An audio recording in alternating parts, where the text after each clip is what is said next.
Assalamualaikum warahmatullahi wabarakatuh. Halo semuanya, siswa-siswi khususnya kelas 8. Pada hari ini atau pada saat ini kita akan belajar tentang teks eksplanasi. Namun kita tidak akan mempelajari semua teks eksplanasi, kita hanya akan mempelajari tentang ciri-ciri teks eksplanasi. Nah, barangkali sebelumnya kalian sudah mempelajari tentang pengertian dari teks eksplanasi.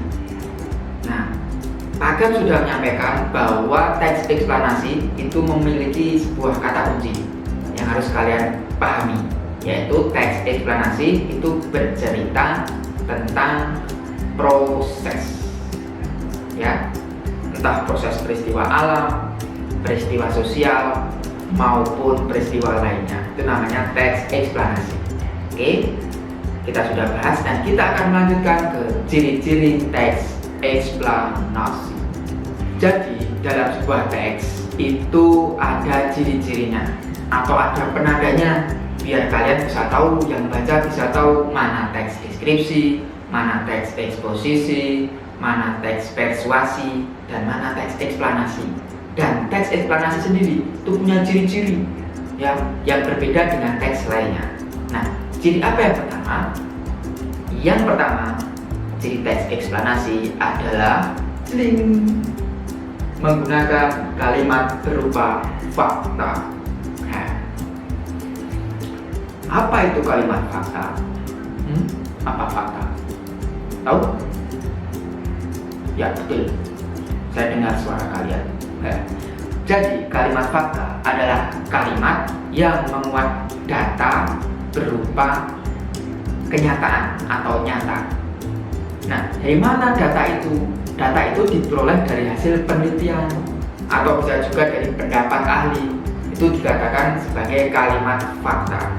Nah, kalimat fakta biasanya digunakan oleh penulis untuk memperkuat argumen-argumen dalam teks eksplanasi. Lalu apa saja ya contoh dari kalimat fakta? Mari kita simak kalimat berikut. Contoh yang pertama, Evan Dimas berhasil menjadi pemain terbaik dalam kompetisi AFC yang diselenggarakan di tahun 2014. Itu adalah kalimat fakta. Kenapa?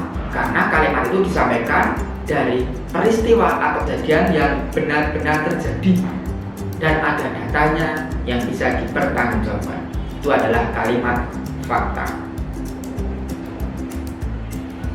Kemudian contoh yang kedua, mencuci tangan merupakan salah satu cara yang paling ampuh untuk mencegah penularan virus COVID-19. Nah, itu juga kalimat fakta. Kenapa? Ya karena memang sudah ada penelitiannya, sudah diuji di laboratorium dan sebagainya, bahwa untuk mencegah penularan COVID-19 bisa dengan mencuci tangan dengan sabun. Nah, itu adalah kalimat fakta. Jadi kalimat fakta ini bisa kalian temui dalam teks eksplanasi. Biasanya ini untuk memperkuat gagasan, ya, atau untuk memperkuat pernyataan-pernyataan yang disampaikan di kalimat fakta.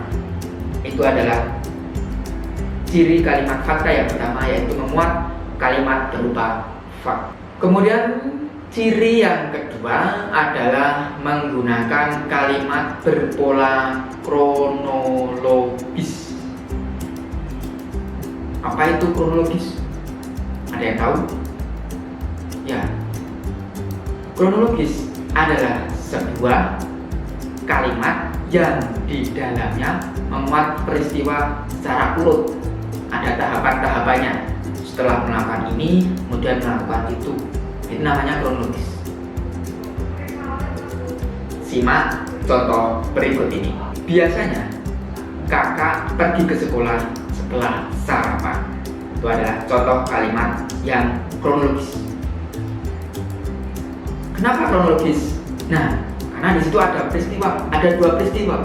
Yang pertama kakak sarapan, yang kedua kakak pergi sekolah. Kemudian dua pernyataan itu dihubungkan dengan konjungsi apa tadi? Ya, setelah.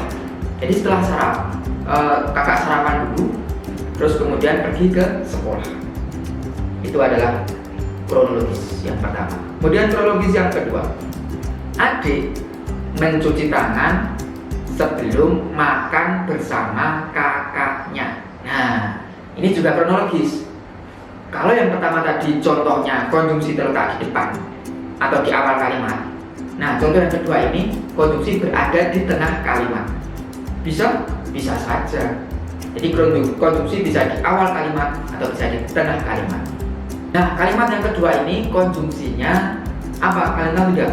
Ya, konjungsinya adalah konjungsi sebelum. Jadi adik mencuci tangan ya sebelum dia makan bersama kakaknya. Itu adalah contoh kalimat yang menggunakan hubungan kronologis. Jadi urut. Setelah ini kemudian itu lalu peristiwa lain, itu namanya adalah kronologis. Paham ya, Pak? Atau bisa juga dalam kalimat ini ditandai dengan kata lain. Misalnya apa? Awalnya, akhirnya, lalu, kemudian, hingga. Kalau ada kata-kata itu dalam kalimat, itu berarti dia menggunakan hubungan kronologis. Setelah mandi, adik lalu bermain bersama teman-temannya. Ada lalu. Itu adalah ciri dari teks eksplanasi yang kedua. Tadi yang pertama adalah memuat kalimat berupa fakta. Yang kedua, kalimat dengan pola kronologis. Dan yang ketiga, apa itu yang ketiga? Kalimat dengan pola sebab akibat, atau biasa juga disebut dengan pola kausalitas. Di kausalitas itu adalah sebab akibat. Nah, dalam kalimat ini biasanya menampilkan sebuah pernyataan yang di sana adalah sebuah akibat dari sebab yang ditampilkan juga dalam kalimat tersebut. Sebab akibat. Oke, paham? Oke, biar lebih paham, kita akan sampaikan contoh berikut ini. Karena hujan mengguyur dengan deras, terjadilah banjir. Nah, di sana ada konjungsi karena. Konjungsinya diletakkan di awal. Nah, itu adalah konjungsi kausalitas atau sebab akibat. Jadi karena hujan deras ya tidak kunjung reda, maka terjadilah banjir. Itu disebut dengan pola kausalitas atau hubungan sebab akibat. Contoh yang kedua, akibat lupa membeli tiket, Dinda batal pergi naik kereta api. Kasihan. Nah, itu juga adalah contoh dari hubungan sebab akibat. Tadi ada kata akibat di awal. Jadi karena dia lupa mau pergi kok tidak beli tiket, akhirnya dia batal pergi naik kereta api. Nah, itu adalah kalimat dengan pola hubungan sebab akibat atau kausalitas. Bisa juga contoh lain yang digunakan dalam kalimat biasanya menggunakan kata karena, tadi akibat, diakibatkan, oleh sebab itu, dikarenakan, dan lain sebagainya, yang di sana menyampaikan akibat dari sebuah sebab yang juga ada dalam kalimat tersebut. Baik, Pak Agam sudah sampaikan 3 ciri dari teks eksplanasi. Coba kita ulang bersama-sama. Ciri yang pertama adalah menggunakan kalimat berupa fakta. Ciri yang kedua menggunakan kalimat berpola hubungan kronologis. Dan ciri yang ketiga menggunakan kalimat dengan pola hubungan sebab akibat. 3 ciri itu yang harus kalian pahami untuk membedakan teks eksplanasi dengan teks yang lainnya. Untuk mengakhiri pembelajaran pada kesempatan kali ini, Pak Agam akan memberikan kalian tugas. Tugas lagi? Tenang saja, tugasnya mudah saja kok. Jadi Pak Agam sudah menjelaskan tentang ciri-ciri teks eksplanasi. Tadi sudah ada 3 ya. Nah, kalian tinggal cari saja. Carilah 5 contoh kalimat yang berupa fakta. Kemudian cari 5 kalimat menggunakan hubungan kronologis dan 5 kalimat berpola hubungan sebab akibat. Jadi kalian punya 15. Nah, 15 ya. 15 contoh kalimat fakta. 5 kalimat fakta, 5 kalimat kronologis dan 5 kalimat hubungan sebab akibat. Paham kan? Silahkan kerjakan seperti biasanya. Lalu kalau sudah, kalian bisa mengirimkannya ke nomor Pak Agam. Paham ya? Sekian dulu tugas dari Pak Agam pembelajaran kali ini. Semoga bermanfaat. Sampai jumpa di pembelajaran yang berikutnya. Ingat, tetap menjaga kesehatan, patuhi protokol kesehatan, memakai masker, menjaga jarak saat kerumunan, dan selalu mencuci tangan menggunakan sabun.